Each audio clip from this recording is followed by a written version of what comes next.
আমার গ্রামের বাড়ি থেকে আমার খালা আসছে, খালু আসছে, খালাতো ভাই আসছে, তাদেরকে নিয়ে আসছি বেড়াতে। আচ্ছা আচ্ছা, চিড়িয়াখানাতেই কেন, অন্যান্য জায়গায় তো? চিড়িয়াখানাতে আসলাম আজকে, মূলত ওরা আর কি ইচ্ছা করছিল প্রথমে চিড়িয়াখানায় ঘুরবে, তারপরে আদার্স।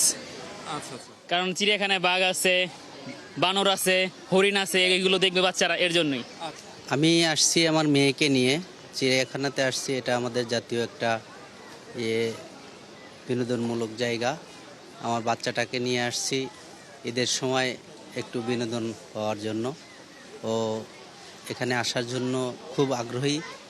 আগেও আমি আসছি নিয়ে, আবার এখন আসলাম যাতে ও আনন্দ পায়। ঈদের আনন্দ, ঈদ মানেই আনন্দ, সে আনন্দ দেওয়ার জন্য আর কি নিয়ে আসছি। ধন্যবাদ ফারজানা। ফারজান, যেমনটি শুনছিলেন যে ঈদের আসলে রাজধানীবাসীর যেমনটি থাকে যে সারা বছরই আসলে কর্মব্যস্ততা থাকে, যানজট থাকে, নানা ধরনের রাজধানীতে ভোগান্তি থাকে, তাই এরপরেও আসলে রাজধানীবাসী এই যে অল্প সময়ের জন্য ছুটি পেয়েছে, এই সময়টুকু আসলে তারা আসলে উপভোগ করতে চায়।